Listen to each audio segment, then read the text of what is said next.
Assalamualaikum warahmatullahi wabarakatuh. Kembali lagi dengan saya Imam Pratama di ISO Channel, tepatnya ilmu seputar obat. Nah, pada kali ini saya akan membahas mengenai dari tanaman obat, yaitu tanaman kunyit.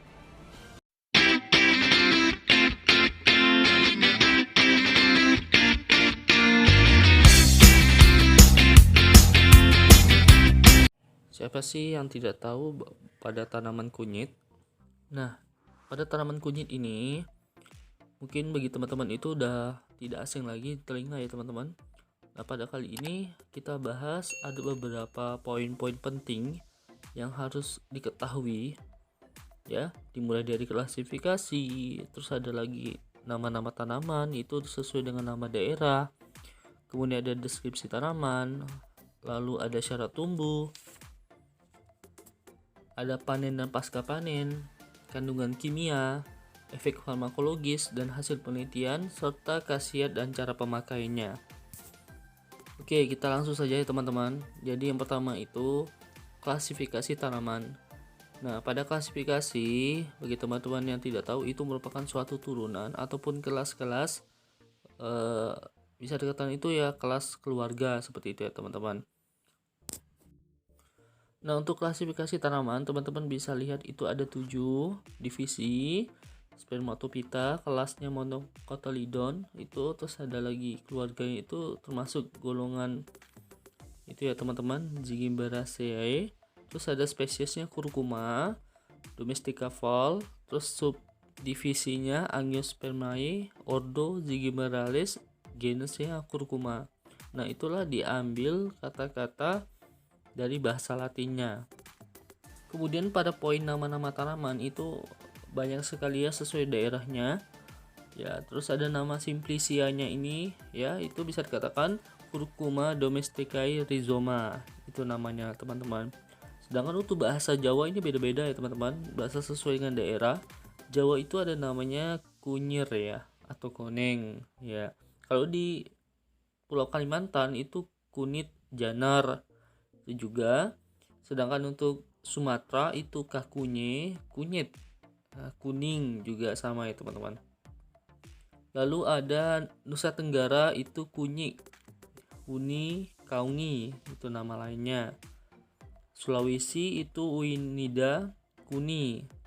Kalau di Maluku itu katanya itu lulu malai ya, atau ulin.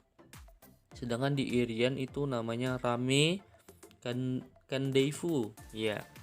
Kalau bahasa asingnya tuh teman-teman namanya turmeric.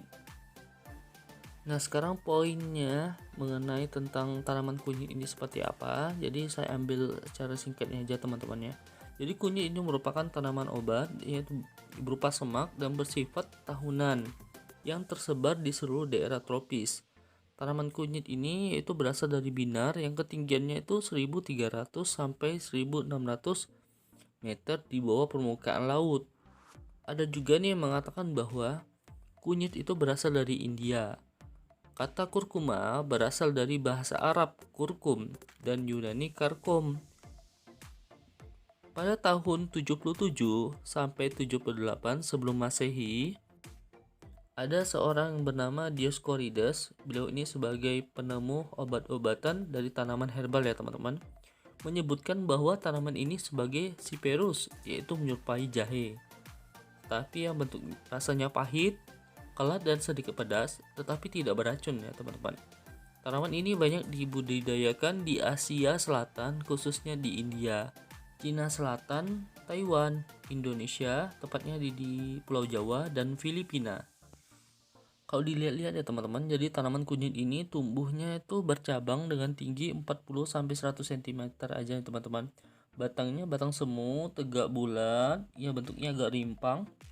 Kemudian lebarnya itu sekitar ya 8 sampai 12,5 cm. Ya itu teman-teman ya. Untuk lebih jelasnya teman-teman bisa pause saja pada video ini ya untuk lebih jelasnya. Jadi saya hanya mengambil beberapa poin-poin pentingnya saja. Nah, kemudian ada poin syarat tumbuh. Jadi saya bacakan beberapa poin-poinnya saja teman-teman. Syarat tumbuh ini jadi bisa dilakukan pada intensitas cahaya penuh atau sedang, ya, sehingga pertumbuhan ini dicapai pada daerah yang memiliki curah hujan yang 1000 sampai 4000 mm per tahun. Jadi bila ditanam di daerah curah hujan yang di bawah 1000, maka sistem pengairan itu harus diusahakan cukup dan tertata baik. Sedangkan untuk suhu udaranya ini itu optimum 19 sampai 30 derajat Celcius. Nah, sekarang poin panen dan pasca panen nih teman-teman. Untuk yang kunyit itu bisa dipanen itu kira-kira umurnya 8 sampai 18 bulan. Dan saat panen itu yang terbaik itu pada umur tanaman 11 sampai 12 bulan aja teman-teman. Ya. Jadi bisa dibandingkan dengan masa panen yang kunyit itu 7 sampai 8 bulan, ya. Karena memiliki ciri-ciri tanaman kunyit ini yang siap panen itu dengan berakhirnya pertumbuhan vegetatif. Nah, itu ya teman-teman ya. Kemudian ada kandungan kimia. Untuk kandungan kimia pada rimpang kunyit ini ya, dia banyak sekali mengandung minyak atsiri, yaitu phellandren, sabinil, sineol, burneol, ya, dan yang lain-lainnya.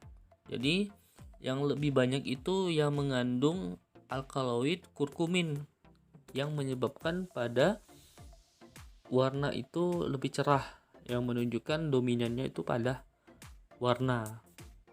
Nah, kalau dilihat dari efek farmakologisnya itu teman-teman, dia memiliki bau khas yang aromatik, itu rasanya agak pahit, sedikit pedas, terus sejuk, tidak beracun, dan fungsinya ini untuk melancarkan darah, menghilangkan sumbatan pada pembuluh haid, ya. Bisa juga sebagai anti radang, anti inflamasi, mempermudah persalinan, terus peluru kentut, antibakteri juga bisa teman-teman, memperlancar pengeluaran empedu, terus ada astringen. Nah, pada poin ini yang paling penting ya teman-teman, yaitu khasiat dan cara pemakaiannya. Jadi ada 5 pengobatan khususnya untuk tanaman kunyit ini. Yang pertama itu sebagai demam. Jadi bukan hanya untuk itu ya, obat-obat yang biasa kita minum seperti paracetamol, tapi juga teman-teman bisa gunakan tanaman herbal yang mudah didapatkan tentunya. Yang pertama untuk demam ini itu siapkan aja rimpang segar yang 20 gram, terus air setengah gelas. Jadi pemakaiannya, rimpang cukup dicuci lalu diparut.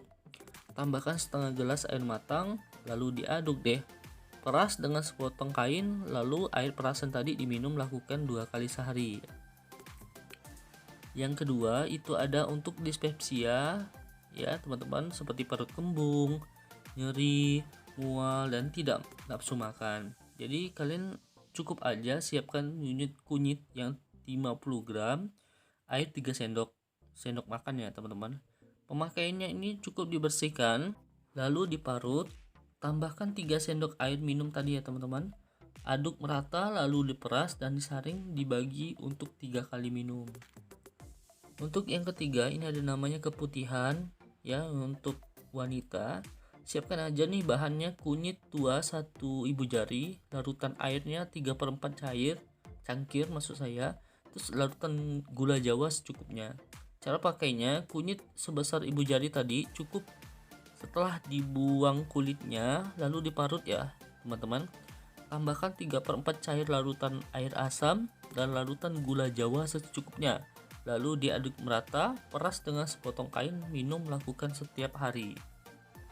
Yang keempat itu menghilangkan bau badan. Kunyit 1 ibu jari dan air hangat 3/4 cangkir. Siapkan teman-teman ya. Jadi kunyit sebesar ibu jari tadi parut, tambahkan 3/4, diaduk merata lalu disaring, minum secukupnya teman-teman. Kemudian yang kelima ini tekanan darah tinggi juga bisa teman-teman. Jadi cukup sediakan yang kunyit itu setengah jari, madu 2 sendok makan. Jadi kunyit tadi cuci bersih lalu diparut seperti biasa. Tambahkan 1 sendok makan madu dan diaduk merata lalu diperas. Minum sehari 2-3 kali sehari. Nah, itulah tadi beberapa poin-poin penting mengenai tanaman kunyit dan semoga bermanfaat buat teman-teman. Terima kasih banyak ya.